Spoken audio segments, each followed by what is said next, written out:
vamos a ver qué le parece la escena del mercado este viernes a Pablo García, director de IVA Cons Alpha Value. Pablo, muy buenas tardes, ¿cómo estás? Hola, buenas tardes. ¿Cómo estás viendo estas alzas que vivimos durante la jornada de viernes? Ya vimos sobre todo el miércoles, ¿no? Ese rally espectacular, sobre todo en las bolsas europeas. Ayer temíamos que llegara, bueno, pues todo lo contrario, una corrección agresiva. Finalmente la corrección quizá, bueno, pues no fue tan grande, ¿no?, como se había temido, sobre todo en el caso de la bolsa española, ¿no?, del IBEX, que cerraba poco más del 1% de recorte. ¿Cómo ves el mercado? ¿Cuál es la tendencia que crees que se está diseñando? Sobre todo teniendo en cuenta, bueno, pues lo que decía Marta, ¿no?, que esa volatilidad sigue todavía elevada. Bueno, es que todo depende del flujo de noticias, o mejor dicho, de los titulares que nos dé el zar Vladimir Putin, porque lo que hemos tenido nuevo hoy es ese comentario sobre un giro positivo a las negociaciones con Ucrania. Todo ha sido eso y los mercados rebotan en torno al 2,5%. Lo extraño incluso es justificar la subida del 7,44% que tuvimos el miércoles, que parecía más un cierre de cortos más que un flujo de noticias sumamente positivo. En cualquier caso, yo creo que la desconfianza debe estar en la cabeza de todos los inversores, ¿no? Vladimir Putin nos dijo hace 2 semanas tan solo que estaba haciendo ejercicios militares en la frontera, y algunos de esos militares nos consta que ni siquiera sabían que iban a un conflicto armado, sino que pensaban realmente que iban simplemente a unos ejercicios militares. Por lo tanto, simplemente desconfiar de lo que nos diga Vladimir Putin, porque ya ayer nos alentaba de que las negociaciones tenían que ser exactamente las consideraciones o las pautas que marcaba el Kremlin y no iban a admitir ningún tipo de cambio por parte del gobierno de Zelensky. No lo sé, francamente es complicado, pero además tenemos una serie de factores que nos hacen prever que las cosas tampoco son tan obvias. Por ejemplo, el oro sí es verdad como activo refugio que está recortando algo desde zona de máximo, pero el petróleo vuelve a repuntar algo. Parece que no hay acuerdos tampoco con Irán.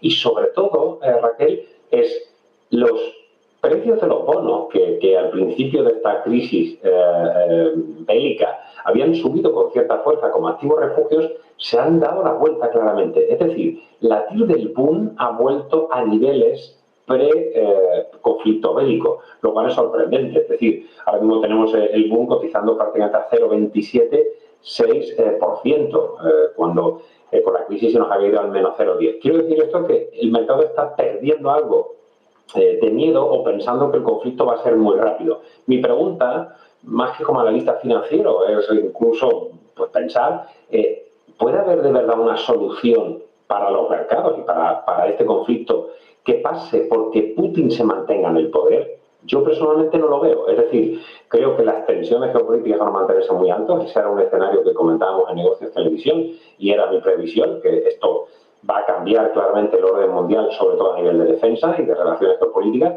y yo no veo a Putin siguiendo en ese bloque hostil frente a Occidente, o bueno, puede verlo Rusia como ese bloque hostil por Occidente. O lo derrocamos en Occidente o lo tienen que derrocar los oligarcas rusos con esa presión que Occidente sí esta vez está haciendo a la economía rusa.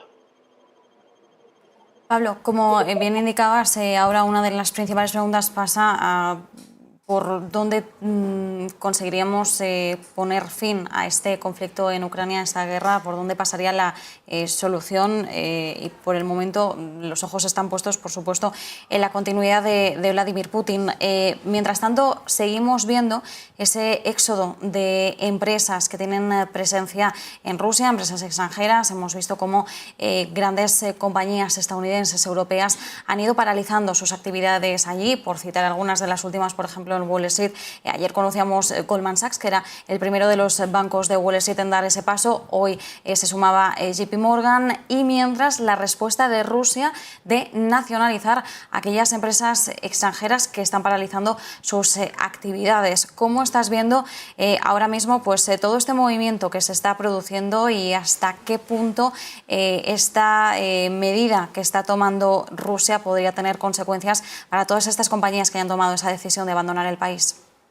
Bueno, yo creo que si las fuerzas nucleares o las fuerzas militares de Rusia sí están más equilibradas respecto a Occidente, en el caso de las compañías o de la posibilidad de un bloqueo económico, Rusia tiene poco que hacer respecto a Occidente.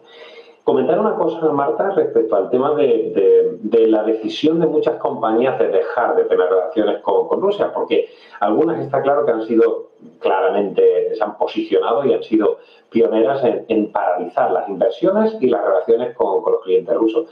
Pero hay otras, como ha pasado con la japonesa Uniqlo o incluso con Japan Tobacco, que es cierto que tiene un tercio de cuota de mercado del mercado ruso de tabaco, que yo me pregunto si de verdad son compañías que realmente han hecho o han paralizado el negocio allí, o es que se les ha complicado tanto, porque vamos a ver, si yo vendo pero no puedo recibir pagos ni en Visa, ni en American Express, ni en Mastercard, si están las cuentas bloqueadas, si no puedo bloquear, es que se me paraliza el negocio, pero no es porque realmente yo quiera hacer un boicot a Rusia. Entonces, bueno, en cualquier caso, las medidas son eficaces para bloquear al pueblo ruso, sea o no injusto, porque hay también personas que no son pro-Putin y he conocido muchos aquí en la Costa Sur, y en el caso de Rusia, insisto, no tienen demasiadas opciones.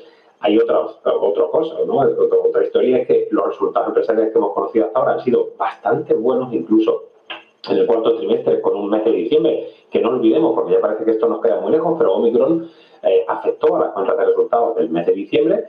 Y, sin embargo, vamos a ver una revisión a la baja de estimaciones de beneficios, no solo las compañías como un Carlsberg, que hizo un profit warning, que están más expuestas al mercado ruso, sino por lo general va a haber claramente una desaceleración, como ya el Banco Central Europeo hizo la parte macro, lo vamos a tener en la micro. No olvidemos que España tiene una inflación, que hemos conocido hoy, al 7,6%, con los tipos al 0, Alemania al 5,1%, Italia al 5,7% y Estados Unidos al 7,9%.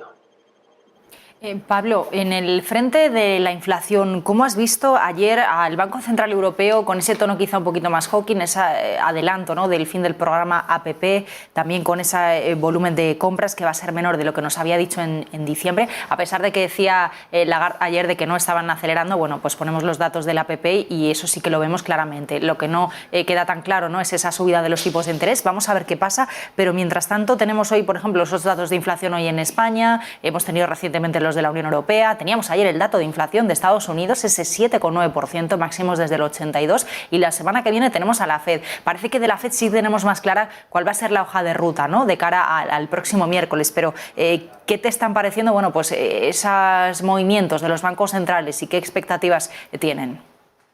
Yo creo que hay claramente, Raquel, que abrir un paréntesis en este periodo de guerra. Es decir, los bancos centrales tradicionalmente, cuando hay periodos bélicos, dan un paso atrás y son mucho más acomodaticias las políticas. Lo hemos visto en la previsión de subida de tipos por parte de la FED, que de 0,5 con una probabilidad de 50-60%, rápidamente hemos pasado en 2 semanas a claramente un cuartillo de puntos para la semana que viene.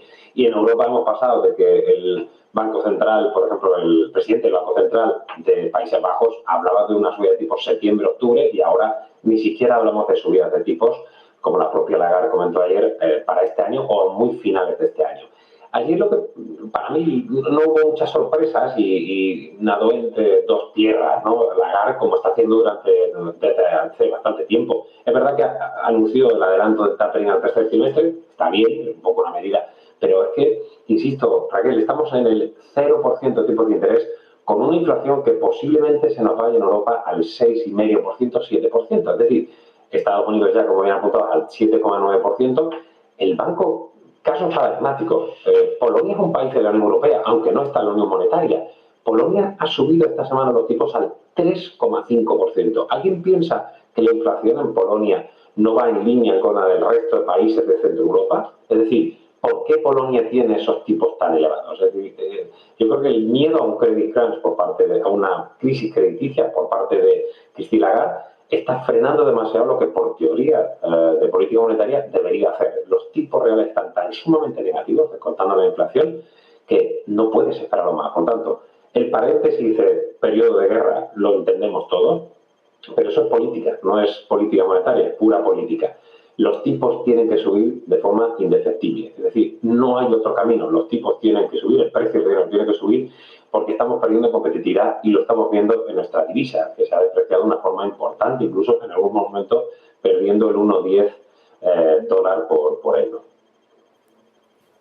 Mientras tanto, Pablo, la cotización del níquel sigue suspendida en el mercado de futuros de materias primas de Londres y también ponemos la mirada en qué va a ocurrir una vez se reanude su actividad y, sobre todo, cómo pueden afrontar la esperada subida del níquel una vez se reanude la cotización aquellas empresas que dependen tanto de esta materia prima, como por ejemplo sería la industria de los coches eléctricos. Pablo, ¿cómo estás observando ahora a estos jugadores? El problema en las materias primas es que lo que hemos tenido es un cierre de cortos brutales. Hemos tenido subidas de 250%. Se hablaba de que el primer agente en el mercado era precisamente una compañía china que había jugado a quedarse cortos, y la recuperación, la recompra de los cortos es lo que provocó el miércoles, para mí, ese movimiento tan visceral en los mercados y lo que está provocando mucho más visceral esa volatilidad en los mercados de materias primas. Pero quitando, incluso recordamos cuando el precio del petróleo tuvo movimientos también muy viscerales. Es decir, las materias primas son un mercado especialmente volátil y que se utiliza mucho para jugar con esos tensionamientos políticos, sobre todo, o en este caso bélicos.